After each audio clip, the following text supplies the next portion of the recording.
Soy la doctora Adriana Flores Mejía. A partir de este momento comienza tu programa Salud Integral.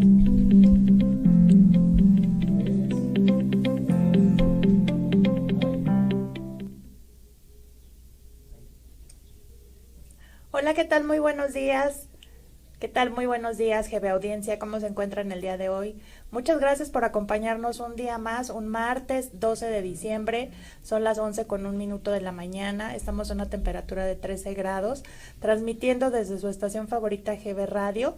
Recuerden que nos pueden localizar en la página de Facebook como GB Radio o en la página www.gbradio.com.mx. El día de hoy pues tenemos la fortuna de contar con la doctora Jacqueline Oliva. Ella tiene la especialidad en inmunología y nos va a hablar de un tema sumamente interesante, que es la relación entre el sueño y nuestro sistema inmunológico. ¿Qué es lo que sucede cuando no dormimos bien? Porque seguramente ustedes tienen historias, como muchos de nosotros, de no pegar el ojo o de despertarnos en algún momento de la mañana. ¿Qué pasa con nuestro cuerpo en esos momentos? Doctora, bienvenida. ¿Cómo se encuentra el día de hoy? Muchas gracias, con frío. Sí, Muchas con gracias. un poco de frío. Recuerden abrigarse bien. Doctora, ¿nos puede hablar, antes de entrar propiamente en el tema, de qué es la inmunología? ¿Qué hace un inmunólogo? ¿Por qué es importante digamos, en el área de la medicina? La inmunología como tal es el estudio de la respuesta que tiene tu cuerpo frente a agentes nocivos o frente a elementos que están dentro de tu propio cuerpo. Okay. Entonces, básicamente es nuestro sistema de defensa, ¿sí? el que estudiamos. Okay. Entonces, recuerden que esto ya lo hemos comentado en alguna ocasión, que son como nuestros guerreros, son los que van a salir al frente cuando hay alguna situación que nos está amenazando, pues ellos nos van a defender. Específicamente vamos a hablar de hoy del sueño y qué pasa con nuestro sistema inmunológico cuando no logramos dormir bien. Así es. ¿Nos puede hablar un poco acerca de qué sería la normalidad en cuanto al sueño? La normalidad en cuanto al sueño es que tenemos 4 fases distinguibles. Las primeras 3 fases son fases que llamamos fases no REM, es decir, donde nuestro sistema ocular no está teniendo movimiento. Y en estas primeras 3 fases se distinguen por qué tan susceptible eres a lo que está pasando afuera de ti. Okay. Sí, entonces cada una de estas constan más o menos de una variación entre 15 y 20 minutos. La primera es cuando nosotros estamos medio somnolientos, empezamos a cerrar nuestros ojos, o incluso tenemos, no sé si han visto a la gente en el metro que luego cabecea, ¿no? Estos movimientos como involuntarios y que se están acercando un poco más a esta etapa de sueño. Después tenemos otras 2 etapas dentro del sueño que se distinguen ya por empezar a disminuir tanto temperatura como movimientos a nivel muscular. ¿Sí? Entonces tu cuerpo se va relajando hasta llegar a una fase que denominamos la fase REM. Dentro de la fase REM es donde ya tenemos nuestros periodos de sueño más profundo y donde hacemos este descanso reparador, ¿no? Que llamamos. Y también es la fase que se distingue porque hay esta percepción de sueños, ¿no? En la fase REM. Okay. ¿Por qué es importante que logremos pasar por estas fases pues de una manera adecuada? ¿Qué es lo que sucede? Digamos, nos comentábamos antes de entrar aquí al aire que pues específicamente el sueño en la noche tiene una función. ¿Por qué es importante que cumplamos con estas fases? Se dice que durante todas estas fases no solo se asocian cosas cognitivas, ¿no? Por ejemplo, los niños y todos los que vamos aprendiendo cosas nuevas, durante esta fase de sueño alcanzamos a consolidar, ¿no? Pensamientos, conocimientos. Eso es a nivel cognitivo. Y recientemente se ha descubierto que a nivel inmunológico también este sueño, al consolidarse, permite que tu sistema como que se repare y haga elementos de detoxificación, ¿no? Frente a todo lo que sufriste en todo el día. O sea, digamos que durante el día estamos recibiendo diferentes agentes externos, puede tratarse cualquier cosa. Claro. Estaríamos hablando, por ejemplo, de bacterias, incluso, no sé, por ejemplo, radiación. Sí. ¿Qué es lo que normalmente pudiera como ocurrir? Ajá. Normalmente cuando de hecho, una parte interesantísima es justo cuando nuestro sueño, o sea, ¿cuáles son los elementos que te llevan al sueño? ¿No? Uh-huh. Entonces, estos elementos están regulados dentro de algo que se conoce como ritmo circadiano. Uh-huh. ¿Sí? Y el ritmo circadiano, justo como mencionas, tiene que ver con fenómenos externos que van a sentirse, ¿no?, por nuestro cuerpo a través de elementos bioquímicos, ¿no? Por ejemplo, la luz, ¿no? Uh-huh. es lo más clásico. La luz llega a nuestros ojos, y nuestros ojos decodifican esa señal de luz y secreta, ¿no?, moléculas. Uh-huh. Estas moléculas llegan hasta nuestro cerebro. Y nuestro cerebro, ahí es donde viene la indicación de es hora de irte a dormir, ¿no? O es hora de que te despiertes, ¿no? La ausencia de luz. Uh-huh. Uh-huh.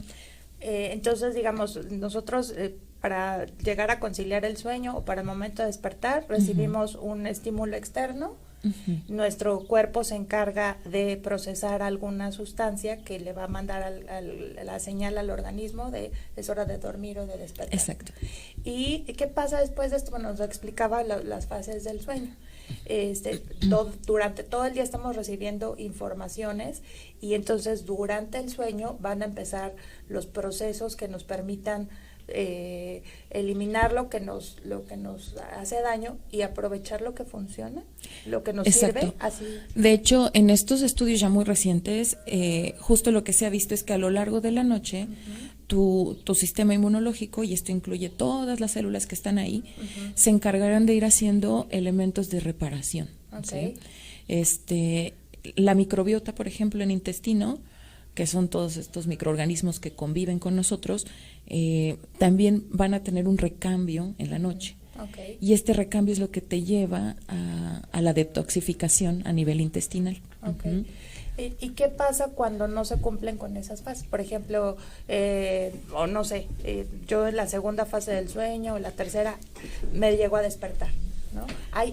Dependiendo de cada fase, ¿hay diferencia? Es decir, si yo me despierto en la segunda fase que si me despierto en la tercera o en la fase REM, que ya es cuando es un sueño un poco más profundo, ¿hay alguna diferencia entre esas etapas? Hasta el momento a nivel inmunológico no se ha hecho un estudio tan minucioso a cada una de las fases, pero por ejemplo a nivel cognitivo y motor sí se ha visto que tiene implicaciones importantes. Uh-huh. ¿Sí?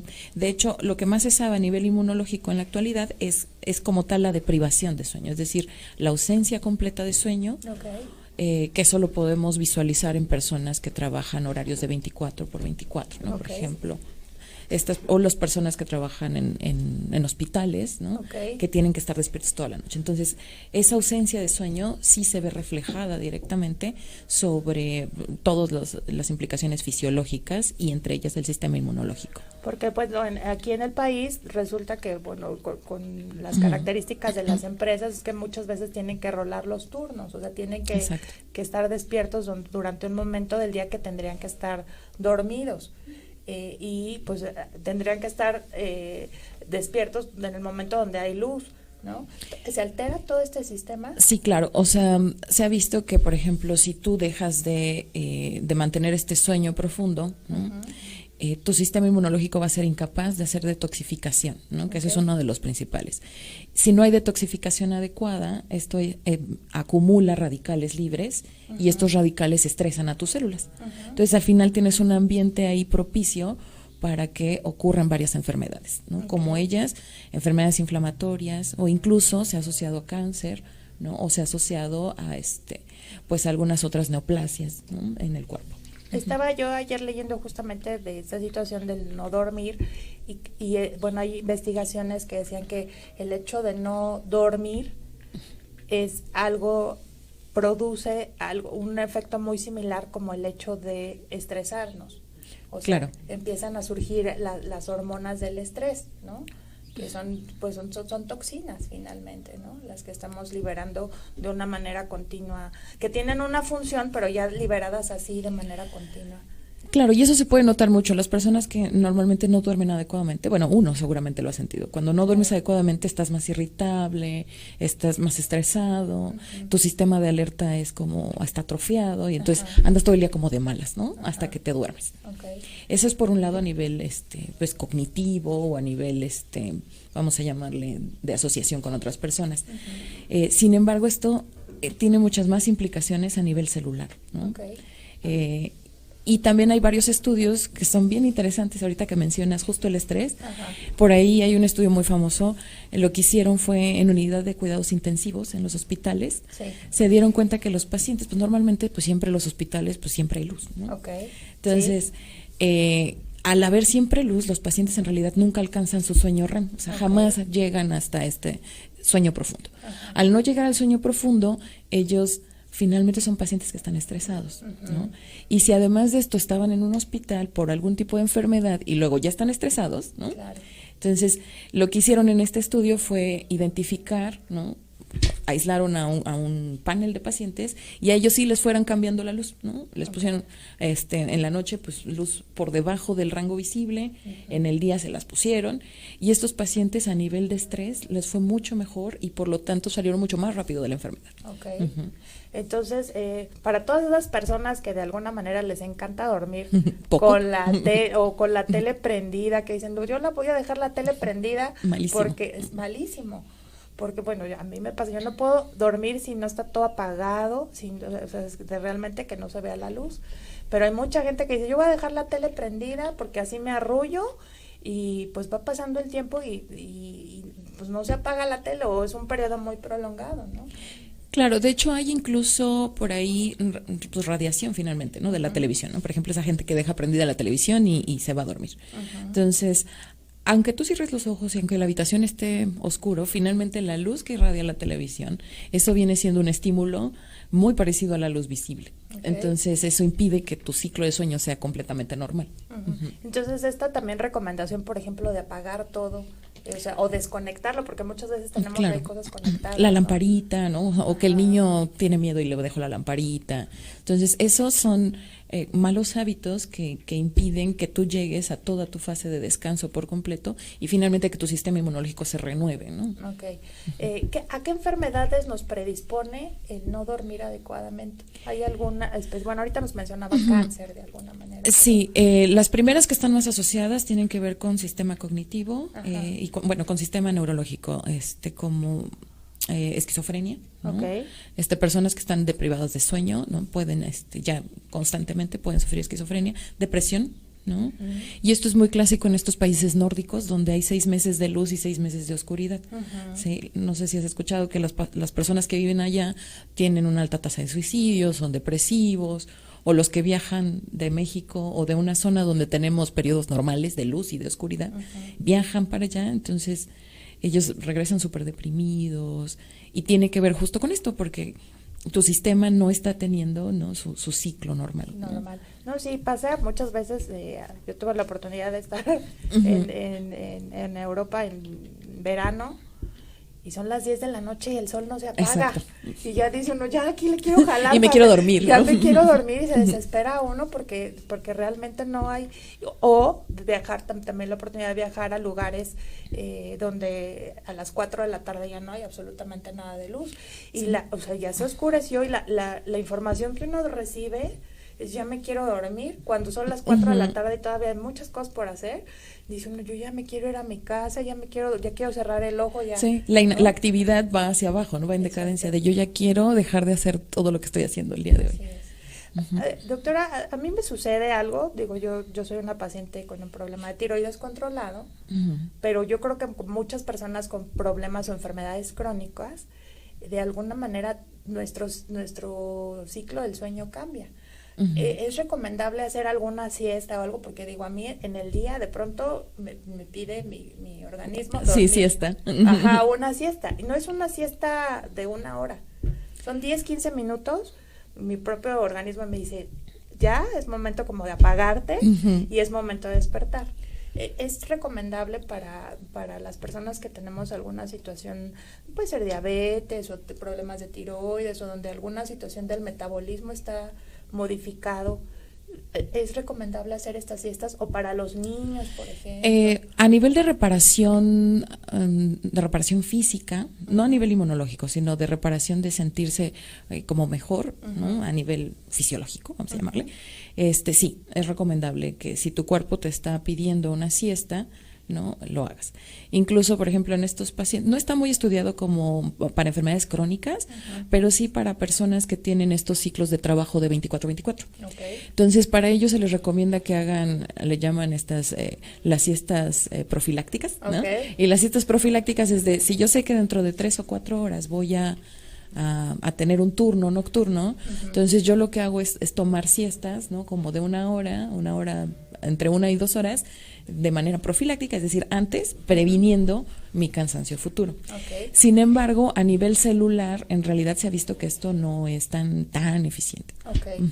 O sea, realmente no, es una situación nada más de sentirnos bien cómodos, pero realmente internamente no hace una diferencia. ¿Qué pasa con por ejemplo, con las personas que están trabajando en horarios diferentes a lo que tendría que ser lo normal? ¿Qué sucede en esos casos, doctora? ¿Qué podría suceder con ellos? ¿Cómo lo manifiestan? Porque aquí es sumamente común en nuestro país estos cambios de horario. Yo al menos en el área dental, cuando llega un pacientito así a consulta, se quedan dormidos en la consulta dental. Llegan a quedarse dormidos. O sea, yo los estoy tratando y con todo y el ruido y el agua y todo, cierran los ojos y se quedan dormidos. Y ya es algo inevitable. O a veces los veo que están tratando de luchar y les digo, no luche. Duérmase. Duérmase.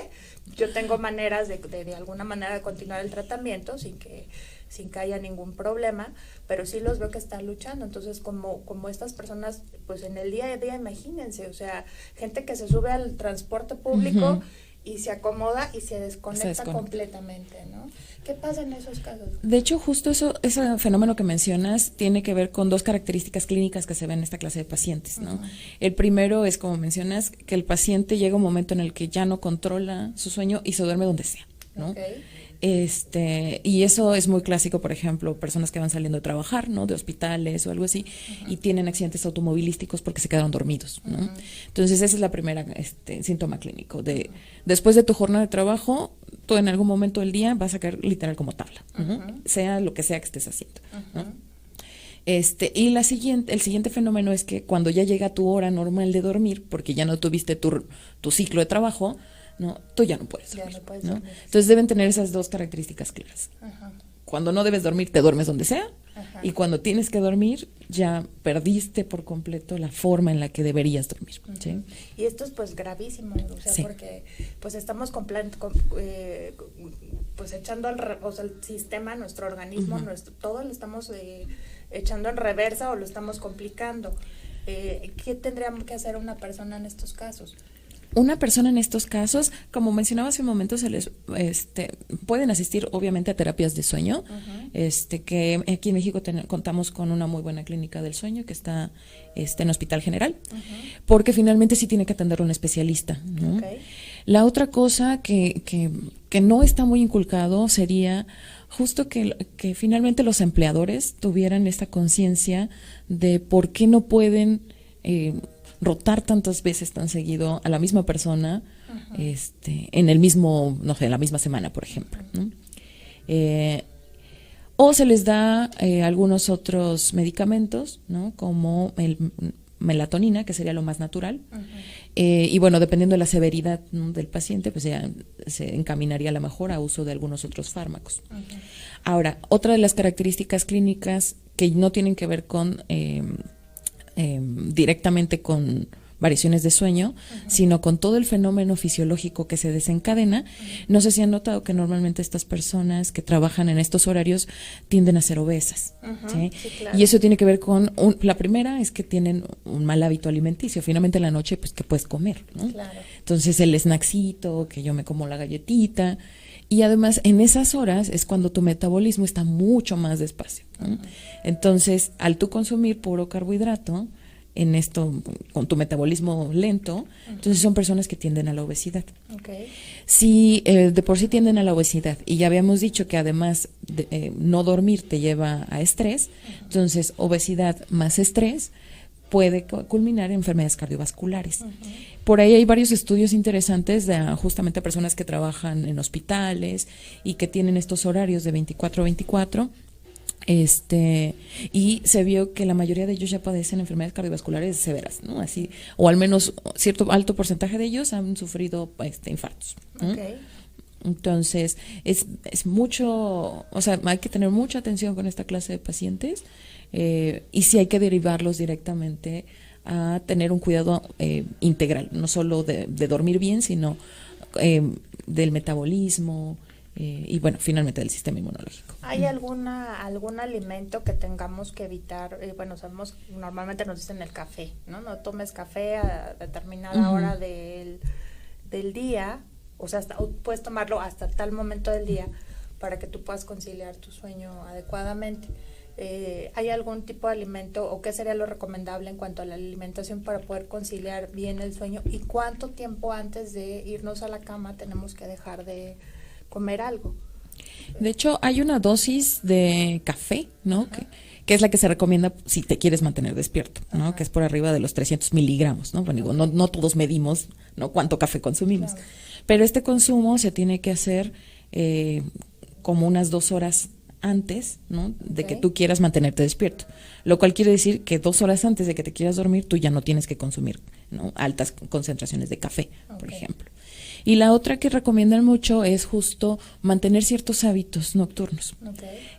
Por ejemplo, a los niños, ¿no?, darles leche tibia, bajar ya completo la actividad, en vez de que los niños estén así como loquitos, brincando, jugando, o sea, ya para las horas que el niño tendría que estar durmiendo, ya son horas en las que a lo mejor el niño ya está cerrando el ciclo del día y entonces tendría que estar a lo mejor terminando su tarea, ya haciendo algo de menor actividad física, para que el niño se vaya educando, ¿no?, y ya de adulto no tengas esos problemas. ¿Sale? Estas personas que de pronto hacen actividad física en la tarde, noche, o que yo voy a ir al gimnasio a las 9, 10 de la noche, porque es el único momento del día en el que yo puedo ejercitarme. Supongo que también hay una repercusión en cuanto al sueño. No sé si lo has notado, yo alguna vez lo hice así literal como experimento personal, entonces en la noche me activaba muchísimo, ¿no? Entonces hay personas que dicen, es que yo tengo el ejercicio y a mí me cansa y me relaja. Bueno, entonces ya depende mucho de la fisiología, pues, de cada individuo, pero por ejemplo, si nunca habías estado acostumbrado a hacer ejercicio, ¿no?, y empiezas a hacer ejercicio en la noche, probablemente tu cuerpo se active en vez de inactivarse. Entonces ahí ya tendrás tú que jugar con tu metabolismo, ¿no?, o con tu fisiología, pero, por ejemplo, el ejercicio se recomienda en las mañanas, cuando quieres activarte, cuando quieres mantener así picos elevados de ciertas hormonas que te van a servir a mantenerte durante el día. ¿Algo más que nos quiera comentar acerca del sueño? Me comentaba algo de el sueño fragmentado. Sí, bueno, hay varios fenómenos que debemos identificar si nosotros necesitamos en realidad ir a terapia de sueño, ¿no? El primero sería justo el sueño fragmentado, ¿no? Es este sueño que yo tengo 2 horas, me despierto otras 2 horas, me vuelvo a despertar y entonces nunca cumplo mis 110 minutos, ¿no?, de fase REM, ¿no? Bueno, para llegar hasta mi fase REM. Las otras podrían ser reducción total del sueño, que eso es justo, por ejemplo, la gente que estudia mucho en las noches, ¿no?, porque dice, es que yo solo me concentro en las noches. Entonces son personas que deprivan por completo su sueño en todo el día, ¿sale? Y cuando ya quieren retomar su actividad de sueño normal ya no logran hacerlo, ¿sale? Entonces durante toda la noche no pudieron tocar, ¿no?, para nada la almohada, ¿no? O la almohada sí, pero no culminaron en el sueño. Los siguientes serían los cambios de la arquitectura del sueño, que eso sí ya lo determina un especialista. Y el cambio de la arquitectura se refiere a que en alguna de las fases yo no alcanzo a cumplir por completo y estoy brincándome y entonces finalmente no consolido, ¿no?, en fase REM por completo mi sueño. Esta fase REM entonces nos decía que tiene lo ideal es que sean 110 minutos. Para alcanzar la fase REM nos tardamos desde que cerramos los ojos, ¿no?, y pasamos por 1, 2 y finalmente la fase REM, son alrededor de 90 y 110 minutos. ¿Hay varias fases REM durante la noche? Sí, tenemos alrededor de 4 o 5, ahí depende de factores importantes como la edad, ¿no? No sé si has escuchado que dicen que los viejitos duermen menos, ¿no? Sí, claro. Y eso tiene que ver con que ellos ya consolidan diferente el sueño. Los niños, o sobre todo los adolescentes que están en etapa de fiesta, ¿no? Ellos podrían llegar a tener menos, ¿no? Y eso ya depende un poco de la fisiología. Pero alrededor de una noche podremos tener entre 4 y 5 fases por completas. Okay. ¿Cuál es lo ideal para, bueno, yo sé que esto depende mucho de la edad de cada persona. ¿Nos puede decir más o menos cuál es el tiempo, lo correcto, lo ideal para que nuestro cuerpo se repare y descanse? ¿Cuántas horas son las que tenemos que dormir? ¿Cuántas horas son las? Un sueño completamente reparador para tener estas 4 o 5 fases es alrededor de 7 o 8 horas. 7 ¿sí? 8 horas. Esto es en un adulto menor, ¿no? O sea, y esto va cambiando conforme la edad. Ya una persona, un adulto mayor, ya no necesita, ¿no?, tener tantas horas de sueño. ¿Algo más que nos quiera comentar, doctora, del sueño? En cuanto a deficiencias de sueño, no, sino en cuanto a nivel inmunológico, ¿no? Todos estos otros fenómenos que están ocurriendo mientras nosotros dormimos, literal. ¿No? ¿Qué pasa ahí en el cuerpo? ¿Qué es lo que sucede? Porque alguna vez leí, no sé qué tan cierto sea, que dependiendo de, por ejemplo, si a las 10 de la noche se repara el hígado, a las 11 de la noche se repara pulmones, o sea, que dependiendo de la hora de la noche, va a ir ocurriendo la reparación por órganos. Entonces decían, si tú te acuestas a las 11 de la noche, entonces tu hígado ya no se repara. Entonces, no. ¿Es cierto eso? O sea, no. Así tan específico, ¿no? Porque incluso depende nuevamente de la fisiología individual, ¿no? O sea, hay la cronología individual también está haciendo ahí cosas muy particulares. Entonces, no es que a cierta hora se repare tal cosa. Y ya no dormía. O si me desperté a las 6 ya no reparó mi corazón. No. Pero, por ejemplo, fenómenos que sí son bastante claros, tiene que ver con la circulación celular, ¿no? Y bueno, empezando desde que uno duerme, ¿no? O desde que uno siente esta necesidad de sueño, es porque se libera primero algo que se conoce como melatonina, que esto es lo que a veces recomiendan en pacientes que tienen problemas con sueño, ¿sí? Por ahí se venden tabletas de melatonina, incluso las tiendas naturistas, ¿no?, cuentan con estos medicamentos. A ver, platinos, la melatonina nosotros tenemos la capacidad de secretarla. Sí, de manera natural. De manera natural nuestro cuerpo la secreta. Cuando estas fases o hay alguna alteración en el sueño, ¿no la secretamos? Puede ser que no se secrete en cantidad suficiente, ¿sí? Entonces necesitas una dosis exógena.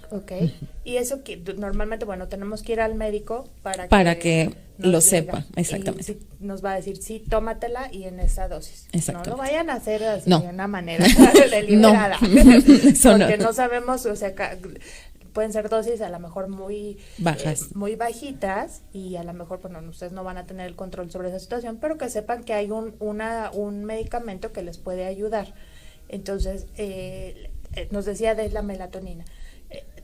Hay algo más que estábamos comentando de esto. Entonces, sigue en nuestro proceso la melatonina, ¿y qué pasa después? Enseguida de que hay el máximo pico en tu cuerpo de melatonina, ahora sí, que eso es alrededor de las 9 de la noche más o menos, es cuando los niños, se ve muy claro en niños, que dicen, mamá, ya tengo sueño, ¿no?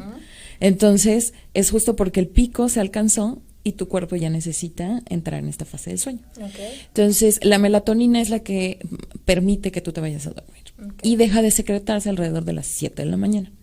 Ahora, durante este periodo de inactividad por dormir, ocurren cosas interesantes a nivel fisiológico. Por ejemplo, la temperatura corporal disminuye.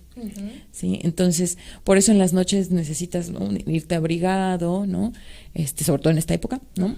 Claro. Y tiene que ver con que baja toda tu actividad. Como ya no tienes que andar, y tiene que ver con cosas evolutivas, o sea, ya no tienes que estar atrás del mamut, ¿no? Por ejemplo, sí, ¿no? Claro. Entonces, te vas a dormir y tu cuerpo tiene que completamente entrar en una relajación, ¿no? Y parte de esta relajación es bajar, ¿no?, la temperatura corporal. Por ejemplo, salvo que tengas algún problema, que esto también es fácil de detectar, normalmente en la noche no deberías pararte al baño, ¿no? La proporción urinaria, ¿no?, disminuye durante la etapa de sueño. Si a alguien sí le pasa, es porque necesita ir al médico y verificar por qué está pasando esto, ¿sí? Porque en la noche, pues tu cuerpo necesita descansar y por lo tanto la cantidad de veces que deberías ir al baño debe ser nula, ¿no? Para alcanzar toda esta reparación de la que hablamos. Entonces disminuye la temperatura, disminuye la proporción urinaria, y entonces cuando se va acercando el pico del día, ¿no? Porque va iniciando el día alrededor de las 7 de la mañana, la melatonina deja de secretarse. Okay. Y a nivel inmunológico, en todo este periodo de sueño, tus células están encargadas de estar haciendo detoxificación, ¿sí? Entonces, de hecho se dice que hay un ambiente más, se llama antiinflamatorio, y los ambientes antiinflamatorios te permiten hacer cosas como reparación de células, reparación de tejidos, ¿sí? Entonces, para eso nos sirve toda esta fase de la noche. Sí, háblenos un poquito de lo que es la detoxificación, porque lo escuchamos mucho de una manera comercial, ¿no? De una manera, pero a lo mejor no entendemos muy bien qué es. ¿Qué hace la célula? ¿Saca la basura, lo que se acumuló durante el día? Sí, de hecho, literal es, voy a sacar la basura que hay de todos los órganos, ¿no? Porque todo el día tus órganos están filtrando cosas, ¿no? Cosas desde las que comiste hasta cosas que oliste, el aire que está aquí bien limpio en México, ¿no? Entonces, la detoxificación es parte de ir depurando o sacando todo aquello que tu cuerpo se alimentó todo el día, ¿vale? Entonces, en la noche justo, como el cuerpo no tendría que estarse preocupando porque vas al baño o porque te está atacando un jaguar, ¿no? Entonces en la noche es cuando tu cuerpo logra hacer esos procesos. Ahora, una pregunta de una manera como muy personal, no sé si a ustedes también les pasa. De pronto uno se despierta con una sensación de sed, o sea, y a veces a mí me ha sucedido que de pronto tomo el agua y, o sea, no logro conciliar el sueño, tengo mucha sed, tomo agua y eso es como mágico para volverme a dormir. Eso tiene que ver con hábitos. Okay. Esos son más como especie de hábitos que uno genera, ¿no? De hecho, desde la infancia para poder ir a dormir. O a veces la gente que me comenta también, yo tengo que comer, o me despierto y tengo hambre, y si no como en ese momento, no puedo conciliar el sueño. O sea, digo, sí me llega el sueño, pero 2-3 horas después, ¿no? Entonces, ¿es lo mismo? ¿Son cuestiones de hábitos? Son cuestiones de hábitos, pero, por ejemplo, hay que tener mucho cuidado con eso de la alimentación, ¿no? No, la alimentación en la noche no debe ser, digo, ya los nutriólogos lo repiten a cada rato, no tiene que ser excesiva, no tiene que ser grasosa, no tiene que ser, pues, algo que te comerías, por ejemplo, al mediodía. Y nuevamente volvemos a que tu cuerpo en la noche, finalmente todo relaja, ¿no? Y el metabolismo se vuelve mucho más lento. Entonces, por ejemplo, si tú consumes, no sé, algo súper azucarado en la noche o súper grasoso, va a impedir que tu cuerpo en realidad haga la depuración por completo. Aunque en la noche haces detoxificación, el metabolismo va a ser mucho más lento y puede llegar a engordar, ¿no? Que era lo que hablábamos de estas personas que se la pasan comiendo durante toda la noche. Esta receta de las abuelitas de la lechita tibia, y eso sí es recomendable. Se ha visto que sí funciona, pero es más como, yo voy a llamarle efecto como placebo, ¿sabes? O sea, es más como, pero sí funciona a nivel de hábitos, ¿no? Entonces, por ahí, de hecho, te recomiendan, si tienes alguna rutina nocturna, te recomiendan que la hagas como al pie de la letra para que tú puedas conciliar tu sueño. Pero eso es una rutina que tú tienes que identificar qué es lo que a ti te funciona. Entonces, sí, la lechita tibia, eso es muy curioso porque en los niños funciona bastante bien, ¿no? El niño ya asocia directamente que tomar lechita tibia es me voy a ir a dormir. Y es algo como agradable y placentero. Sí. Y nos hacían aquí unas preguntas interesantes, dos, antes de pasar a los medicamentos. Una era, ¿qué pasa con las personas que de pronto tienen el hábito de hablar durante la noche y que de pronto puede sonar como que ¿qué está diciendo? Porque a veces dicen cosas que no tienen como mucha coherencia. ¿Qué pasa ahí? Claro, esto tiene que ver con estas fases previas a llegar a REM, ¿sí? Que es justo una antes de llegar a REM. Entonces, en esta fase, estas personas que son sonámbulas o que son, o que hablan dormidas, ¿no? Tienden a empezar a decir cosas, ¿no? Que no necesariamente tienen que ver ni con la amante, ni con nada de estas cosas, no. A veces tiene que ver con fenómenos que vivieron a lo largo del día o algo que recuperaron de la memoria y entonces está haciendo a lo mejor consolidación de algo de la memoria, ¿no? O incluso en las primeras fases se tiene algo que se llama como alucinaciones hipnóticas, ¿no? Algo así, es la traducción. Y estas tienen que ver con justo, por ejemplo, los niños que juegan videojuegos, ¿no? Y llevan todo el día, a la hora de irse a dormir, cierran sus ojitos y entonces empiezan a ver ahí como si estuvieran adentro del videojuego, ¿no? Okay. Entonces, estas son este tipo de alucinaciones. Sí, es normal, previas a llegar al sueño, a su fase REM, por ejemplo. Y otra pregunta que también de pronto nos azota a muchos porque lo hemos vivido. Esta típica frase de se te subió el muerto, que uno se quiere mover y no puede moverse y escucha uno, porque bueno, a mí me ha sucedido y de verdad la sensación auditiva y la sensación física de que hay alguien ahí, de que alguien se está acercando, de que alguien se está moviendo, es muy real. Yo creo que es nuestro cerebro que nos está jugando ahí una mala broma. Una mala pasada. ¿Qué pasa ahí, doctora? Esto puede ocurrir, por ejemplo, durante la fase REM, ¿sí? A diferencia de las anteriores. Aquí en la fase REM lo que ocurre es que tu cuerpo, como ya estás en la fase más profunda del sueño, tu cuerpo físico, ¿no? Vamos a llamarle así, cuerpo físico, está completamente paralizado, ¿sí? De hecho, no sé si han visto ahí, luego a los niños les miden de qué tan dormido está, ¿no? Y les jalan el bracito y el bracito como que no tiene reacción, ¿no? Como que lo mueven así. Entonces, tu cuerpo está completamente paralizado. Sin embargo, es un estado que se caracteriza por tener un ambiente neurológico muy activo. ¿Sale? Entonces, a nivel literal neurológico está súper activo todo. Está haciendo sueños, memoria, vivencias, entonces está haciendo tantas cosas, pero tu cuerpo está paralizado. O sea, es una cosa muy curiosa. Y literal, se me subió el muerto, tu cerebro está jugándote una mala treta porque está tan activo, ¿no? Que genera ahí como esta sensación de que de verdad hay algo malévolo ahí, ¿no? Pero todo tu cuerpo físico no se puede mover porque pues esa es la función del sueño REM, ¿no? Es de llegar a una fase de completa inactividad física, pero altísima actividad mental. O sea, digamos que el cerebro y el cuerpo están como ahí desfasados. Están en una fase diferente. Por una parte uno está súper relajado, no tiene ninguna movilidad, y por otra el otro está muy activo. Exacto. Y entonces, bueno, empezamos a tener cierto tipo de alucinaciones que de pronto pareciera que son muy reales. Yo lo que normalmente hago es pues decir, esto es despierta, como que le empiezo a mandar esa señal, o sea, despierta, porque sí siente uno que el cerebro le está funcionando bien, pero el cuerpo no, pero y el eso cuerpo justo es porque el cuerpo está paralizado, ¿no? Pero está paralizado porque no tendría por qué moverse, porque está dormido, ¿no? Claro. Entonces sí, es como si hubiera ahí una microconciencia en ese momento donde tu cerebro regresa, pero regresa tan rápido que tu cuerpo sigue paralizado, ¿no? Entonces por eso dices, es que no me puedo mover, se me subió, ¿no? Pero es por eso, ¿no? Entonces hay que hacer como tratar de moverse. Y dicen que, por ejemplo, la respiración, tratar o sea, de inhalar, exhalar y estas cosas que sí puedes a lo mejor controlar a nivel central, ¿no? Otra pregunta, ¿hay algunas personas que durante el sueño pareciera que dejan de respirar? Bueno, esos son apneas. Bueno, tiene que ver, puede ser de dos formas. La primera es que a lo mejor los pacientes, sobre todo se presentan algunos pacientes obesos, ¿no? Que tienen problemas para respirar adecuadamente y entonces tienen ronquidos, ¿no? Entonces pierden por momentos, ¿no? Están roncando así y de repente hay un silencio y sí, justo, ¿no? Dejan de respirar por cierto momento. Entonces ahí se recomienda que al paciente, si ya identificaste que tiene una apnea, ¿no? Lo muevas, lo dejes de lado. Entonces, si tiene pareja y duerme con la pareja, que la pareja lo empuje, bueno, suavecito, ¿no?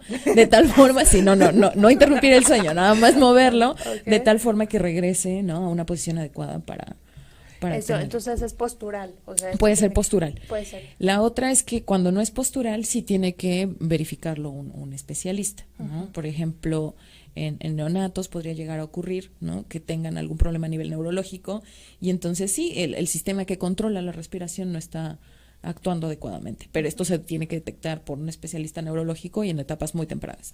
¿Roncar no es normal? Roncar... yo diría que sí porque yo ronco. No, que además lo agudizan ciertas cosas. La primera puede ser el sobrepeso o por ejemplo, hay personas que tienden a roncar cuando están en estado de ebriedad, ¿no? Pero no lo hacen de manera normal. Entonces, sí, no es algo natural. Es también normal. Postural, porque de pronto hay algunas posturas boca arriba que es como muy común que de una manera inevitable uno no ronque. Claro, pero entonces, ya acomodándose se puede modificar esta situación. Así es, entonces hay que verificar por qué fenómeno está ocurriendo. Okay. Bueno, vamos a la pregunta de José Alberto Rodríguez. Me dice, ¿pero qué tanto es conveniente tomar algún tipo de medicamento para dormir? Automedicarse, no. O sea, si es algo que tú dijiste, bueno, es que a mí me recomendaron esto y lo voy a ir a comprar a la farmacia para dormir, ¿no? No está nada recomendado, o sea, no es adecuado. Tendría que ser recetado por un especialista, sobre todo neurológico del sueño, ¿no? Ya hay una subespecialidad que tiene que ver con puro sueño, y ellos ya dictaminarán qué tipo de fármaco, porque hay muchos tipos de fármacos, qué tipo de fármaco te están recetando. Incluso podrían optar a lo mejor por algo natural antes de dar un fármaco como tal. Como tal, porque, bueno, yo alguna ocasión lo hice, tomar algún medicamento estos que recomiendan para irse a dormir muy rápido, y lo que sucede es que uno sí se duerme muy rápido, o sea, se toma el medicamento y cierra el ojo y ya se desconecta, pero al otro día se siente uno muy cansado, o sea, siente como si no hubiera realmente pues dormido, se siente uno muy cansado y le cuesta a uno mucho trabajo como despertar, como que activarse nuevamente es difícil. Entonces hay que tener cuidado con los medicamentos que de pronto nos ofrecen poder dormir y demás, porque sí a lo mejor dormimos, pero que a lo mejor es más inducido y realmente no es algo reparador. Entonces a largo plazo pues va a traer una consecuencia. Sí, y esto sin tomar todavía en cuenta que los fármacos normalmente tienen efectos secundarios, finalmente están trabajando a nivel del sistema nervioso, entonces pueden llegar a ser adictivos, ¿no? O sea, hay personas que van a necesitar entonces de por vida, ¿no? Estos fármacos, entonces hay que tener muchísimo cuidado, debe estar siempre recetado por un especialista y dosificado de la manera que él lo recomiende, porque eso también es bien importante, ¿no? A veces la dosificación empieza de muy poquito a la dosis completa, y si tú ya quisieras eliminar o dejarlo de tomar, es a la inversa, ¿no? Entonces eso depende ahí de cómo sea el manejo con tu médico. Y supongo que estos medicamentos solamente es una manera de acompañar, o sea, hay que ir realmente a cuál es la raíz del problema por la que no estás durmiendo, porque yo creo que es de ahí de donde se tiene que empezar a atacar. Esto yo creo que es nada más un acompañamiento, mientras de una manera natural tú puedes regresar a por favor, a tu situación normal, ¿no? Sí, porque finalmente el fármaco no se puede dar de por vida. Entonces es algo que sí es un sistema de acompañamiento, que el médico debe estar muy atento de cómo vas evolucionando, porque en algún momento te lo van a eliminar, ¿no? O sea, vas a dejar de tomarlo. Entonces tú tienes que generar, justo esto me refería, con hábitos para poder mantener tu sueño de manera natural, ¿no? Sin necesidad de consumir de por vida, ¿no? Exacto. Pues fármacos. Nava Carmine nos dice saludos, muchas gracias. Por acompañarnos. Entonces decíamos que la situación de los medicamentos tiene que ser como muy cuidadosa. Sí. Tenemos que realmente estar en vigilancia médica para poder tomar algo que nos recomienden y finalmente ir descubriendo qué es lo que, si es una cuestión habitual, pues es que me excedí en la alimentación, pues es que me tomé 3 tazas de café media hora antes de dormir. Hay que ir como identificando. ¿Los estados emocionales tienen también mucho que ver, doctora? Sí, de hecho, pacientes que están en estado de depresión o pacientes que son bipolares tienen varios problemas para conciliar el sueño. Y de hecho a veces esto de tomar fármacos se trata de evitar a toda costa, sobre todo porque se sabe que el sueño debe ser inducido de manera natural, ¿no? Entonces, a veces son cosas tan simples, ¿no? Como literal la dieta, ¿no? Es que tú acostumbras a estar cenando muy fuerte y no deberías cenar muy fuerte. Entonces traten de hacer primero cambios pequeños, ¿no? Literal en su vida, que sean mucho más saludables, ¿no? Como cenar, ¿no? Ensalada o algo, un sándwich o algo menos calórico, y probablemente la raíz del problema sea mucho más sencilla de lo que pareciera. Okay. Tenemos por aquí otra pregunta. Emma nos dice, ¿qué tanto afecta el café para la hora de dormir? Como mencionaba por ahí, sí hay una dosificación, ¿no? Que es la que se recomienda cuando tú tienes estos saltos en tu trabajo, de hora trabajo toda la noche, mañana trabajo en el día y luego otra vez en la noche. Entonces, la dosis son 300 miligramos. Sé que está bien difícil de cuantificarlo, porque no es que tú agarres una cuchara y digas, bueno, aquí van 100 y luego otros 100, ¿no? Entonces, hay una dosis máxima que es 300 miligramos, que esa es la que, por supuesto, no se recomienda a menos que no quieras dormir. Y, por ejemplo, si tú has detectado que tienes problemas pues finalmente de sueño, evita el café a toda costa, ¿sí? O al menos 3 horas antes, ¿no?, de irte a dormir, tú tómate tu última taza de café, así medio aguadito, no concentrado, y listo, ¿sí? Okay. Entonces veíamos que, por ejemplo, la luz, la alimentación, son factores que pueden de alguna manera regular nuestro sueño. ¿Hay algo más que lo regule? Algo más, pues a nivel alimenticio, ¿no? Pero a nivel de hábitos, sí, como mencionaba, de si yo me peino así en las noches, hay gente que decía, es que a mí peinarme, ¿no?, me causa somnolencia. Entonces, si han detectado estas cosas y ustedes tienen problemas para conciliar el sueño, pues es bueno hacerlos, ¿no? Como rutina, peínense, ¿no? Porque, o a los niños chiquitos que les hacen piojito, ¿no? Entonces el niño aprende desde muy niño a asociar ese piojito con sueño, ¿no? Ok. Te mencionaba también algo de la temperatura, no sé si les ha pasado a ustedes que de pronto tienen frío, pero no se quieren levantar, pero no, pero uno no duerme, o sea, ni siquiera, no es que alcance a dormir, no satisface como las dos necesidades, ni se levanta a taparse porque tiene frío, ni se puede dormir, ni se puede conciliar el sueño. Claro, o sea, ambientes, digo, en esta época que hace mucho frío por todos lados, sí se recomienda que la habitación esté, al menos tú en tu camita, ¿no?, lo más así calientito posible, porque como ya mencionamos, a lo largo de la noche tu temperatura corporal disminuye un par de 0.5, ¿no?, centígrados, pero esta disminución sí se siente, ¿no? Okay. Y a veces puede ser lo que te obliga a no dormir, ¿no?, porque tienes frío constante. Y las mujercitas que, por ejemplo, están con cambios hormonales, que están pasando con la etapa de la menopausia y todo eso, que hay al contrario, hay de pronto... Claro, el calor, ¿no? El calor, los calores. Que también de pronto las despierta y pues eso no las deja dormir, ¿no? Claro. Eso también lo tiene que regular normalmente el médico. Con fármacos. Con fármacos. Sí, ahí tendría el médico que hacer alguna especie de recomendación para justo que cuando duerma su temperatura vuelva a la temperatura normal, que es con ese 0.5 grados por debajo de lo normal, ¿no?, que serían 37.5 más o menos. ¿Cuándo tendríamos que prender las alarmas? Porque si una noche de sueño, pues la mala noche de sueño la hemos pasado todos, pero ¿cuándo tendríamos que prender las alarmas para decir... tengo que ir al doctor? ¿Cuánto? O sea, llevo 1 semana, 2 semanas, 3 semanas, ¿cuánto tiempo deberíamos ir ya? Algo está pasando con mi sueño.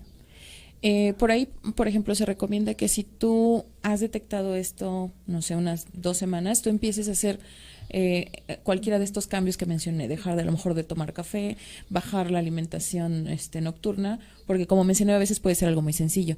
Sin embargo, si después de un periodo de 1 mes tú continúas con detectando que ya modificaste todo y sigues teniendo problemas de sueño, entre la 3ª y 4ª semana tú ya tendrías que estar buscando ayuda pues médica. ¿A qué médico específicamente se tiene que dirigir una persona que tiene problemas con sueño? Hay especialistas neurólogos en sueño, hay una clínica del sueño que se encuentra en Hospital General. Ellos ya hacen ahí la detección específica de cuál es el problema a nivel del sueño. Pero si no, atenderse directamente puede ser un psiquiatra incluso, ¿no?, con algunos problemas de sueño. Pero alguien que trate más al sistema nervioso. Okay. ¿Algo más que nos quiera comentar antes de despedirnos, doctora, de la situación del sueño? Pues nada más tomar de nuevo la importancia. Hay que tener, ¿no?, el sueño consolidado, ¿no? Si yo no tengo que salir de fiesta, si yo no tengo que trabajar como 1000 horas en la noche, es necesario, ¿no?, que cumplas tu ciclo de sueño para que tengas pues finalmente una vida más saludable, ¿no? Muy bien. Evitar enfermedades cardíacas y tener un metabolismo pues sano, ¿no? Muy bien. Pues tenemos el honor de contar con la doctora Jacqueline Oliva, que nos estaba comentando que ella es una investigadora. A ella pues de alguna manera no podemos solicitarle su teléfono porque clínicamente no atiende a los pacientes, pero sabe muchísimo porque ella se dedica a la investigación, es docente también, y nos gustaría mucho en algún momento en el futuro, si usted lo desea, o que nos pudiera acompañar con algún otro tema. Claro que sí. Porque recuerden que finalmente este programa está hecho para ustedes y lo que queremos hacer es informarle de todas las dudas que ustedes tengan, pues desde la base médica, científica, la gente que sabe, los expertos, y pues bueno, aquí tenemos una investigadora que nos comentaba que hay muchos avances en el campo de la investigación y hay muchas cosas que tratar con ustedes, que pueden hacer lo que lo hace lo científico muy cotidiano para que ustedes tengan toda la información oportuna. Les agradecemos mucho su presencia.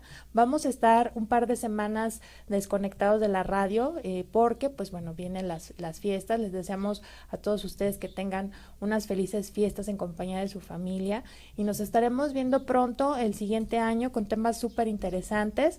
Vamos a empezar por ahí a principios de año con la cuestión de la dieta, con la nutrióloga Hilda, que nos estará acompañando aquí para saber justamente qué hábitos tenemos que corregir y que pues bueno, vamos de la mano. ¿Quieren dormir mejor? Pues vamos a ir, cambiando por los hábitos, la dieta, ¿no? Entonces les agradecemos a todos su presencia.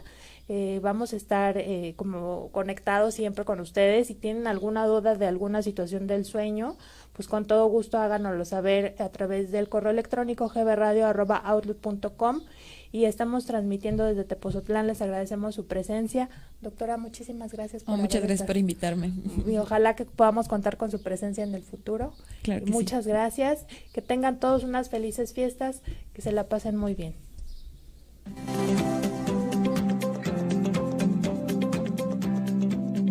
Este fue tu programa Salud